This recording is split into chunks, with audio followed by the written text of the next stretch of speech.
No, no, desde ahora, desde viste que Ah, hice la pausa. Pucha. a ver. ¿Cuántos enfermeros eran y cuántos pacientes atendían por día? Cuando nosotros ingresamos 4 enfermeros y el anexo ya tenía 2 enfermeras más que ya eran del hospital. Yo era de la mañana, éramos 2 enfermeros por turno. Lo más que llegamos a tener fueron casi 20 pacientes. Sí, teníamos pacientes positivas, sospechosas. Y en un momento se, se planteó el tema de la cuadrilla y el tema de nuestra cuadrilla en el anexo, porque cada servicio tenía su cuadrilla, la nuestra era 15 por 15. Así que en ese trayecto éramos 2 enfermeros que hacíamos 16 horas seguidas y sí, lo más que tuvimos fueron casi 20, 21 pacientes, si no me equivoco. Bien. ¿Cómo era el tema de las cuadrillas? Ahí se lo puede explicar un poquito más. ¿Te acuerdas que trabajamos Sí, 15 ¿lo días? digo? Ajá. Ah. Nuestras cuadrillas eran 15 por 15, eran 15 días de trabajo y 15 días de descanso, era lo pactado. Nuestros horarios de trabajo son de 7 a 2 de la tarde, de 2 a 9 y de 9 a 7 de la mañana. Cuando se formaron las cuadrillas, cambiaron los horarios, eran turnos de 8 horas. Entonces hacíamos turnos corridos de 16 horas todos los días y los chicos de la noche, bueno, en su otro turno, digamos. En el caso mío, cuando a mí me toca descansar en mi cuadrilla, es donde se llena el servicio y yo no descanso los 15 días, solamente descanso creo que 5. Y me adelantan 10 días más, en el cual yo hago los 10, más mis 15 días de cuadrilla, le metí 25 días corridos, porque justo fue como el boom del COVID que se colapsó el servicio nuestro y bueno, fue donde más trabajamos. Bien. ¿Cree que el hospital estaba preparado para atender estos pacientes? Primeramente al principio no, obviamente, porque era una enfermedad en la que todo el mundo desconocía. Como te digo, se arma un anexo afuera, porque obviamente acá adentro no contaba todavía el hospital con los recursos para hacer un aislamiento para pacientes, más allá de que lo habían hecho acá en el piso, en el tercero. Se trata de hacer el anexo en el cual ahí era todo aislamiento. Y cuando colapsamos nosotros con los pacientes, solamente eran para pacientes COVID asintomáticas o sintomáticas, pero nada, sin requerimientos de oxígeno, ni de altos flujos, ni nada, ni no invasivo. Cuando colapsamos nosotros, hubo un momento en que tuvimos una paciente con epilepsia, el cual convulsiona, no teníamos médicos en el servicio, estaban los médicos acá en el hospital.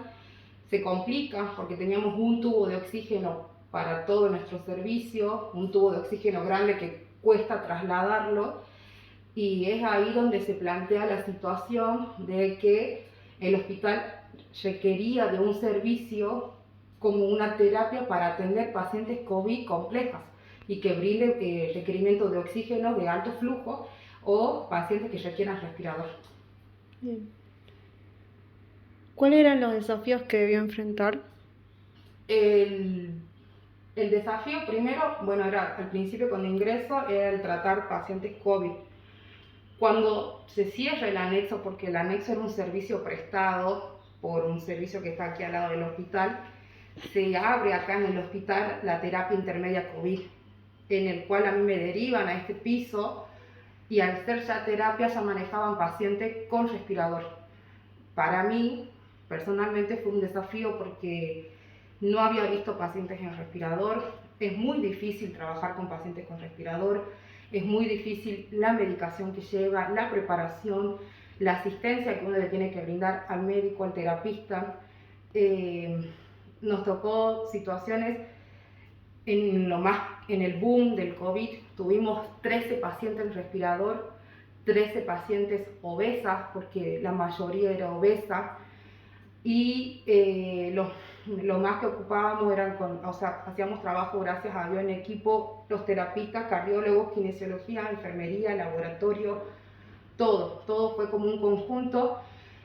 Y al trabajar con pacientes en respi era hacer pronaciones, es una técnica que es el paciente está en una posición supino y la técnica pronación es ponerlo al paciente boca abajo, con un tubo en la boca, con una vía central, con sonda nasogástrica, con sonda vesical.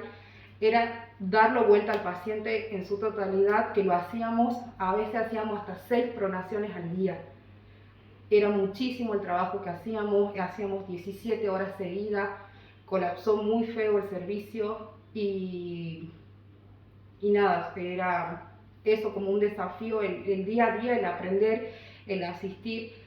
Y bueno, como te digo, el equipo que teníamos era muy bueno, muy unido, que bueno, que yo creo que entre todos aprendimos, todos salimos adelante y como sea lo hacíamos en el servicio. En cuanto a lo personal. Ahí está. ¿Cree que la pandemia afectó la salud física y mental de los enfermeros? Sí, lamentablemente en ese colapso que tuvimos de respiradores era una cosa que en un momento se nos morían pacientes, 3, 4 pacientes por semana. Pacientes jóvenes, pacientes embarazadas, pacientes que recién tenían al niño, ni lo conocían porque estaban en respirador, sí o sí había que intervenir el embarazo, el bebé pasaba la neo, la mamá ni lo conocía al bebé, volvía al servicio, lamentablemente no le daba más el cuerpo, óbitos constantemente hacíamos, se veía a la familia obviamente sufrir porque la familia no se podía despedir, no lo podía ni siquiera ver al cuerpo. Era una cosa de que nosotros, cuando obitaba la paciente, al ser COVID, el protocolo que teníamos, el cuerpo se iba en doble bolsa negra y con todo lo que tenía. Si una paciente estaba en respirador, se iba con el tubo puesto, con las vías central, con la sonda vesical, se iba con todo puesto.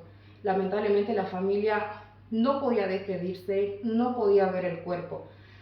Y más allá de que la paciente, si ingresaba en algún momento dentro de todo consciente y estable, tampoco la podía ver porque al ser una área COVID no teníamos permitido visita.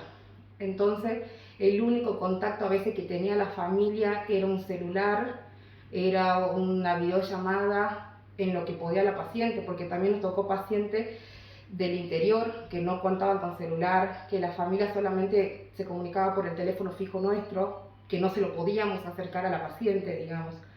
Entonces, sí, eran situaciones que nos afectó no solamente psicológicamente, porque, a ver, uno lo vive con el paciente, uno le pone todo su empeño, uno trabaja con el paciente y por el paciente. Nuestro fin siempre va a ser que el paciente esté bien, ya sea físico o psicológicamente, y uno hacer todo lo posible. Había médicos que reanimaban hasta 40 minutos reanimando a una paciente y dándolo todo, y a veces, sin embargo, las respuestas eran negativas.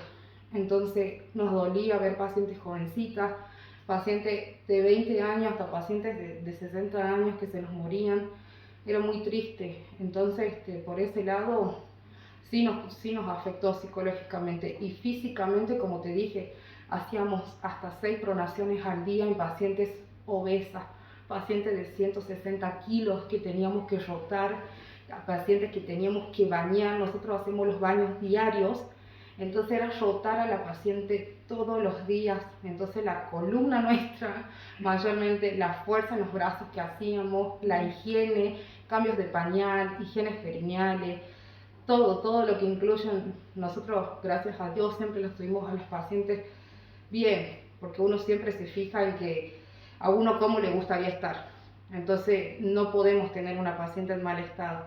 Siempre hicimos las higienes y en respirador, lamentablemente la paciente está sedada. Entonces es como un pezón muerto y uno hace doble fuerza.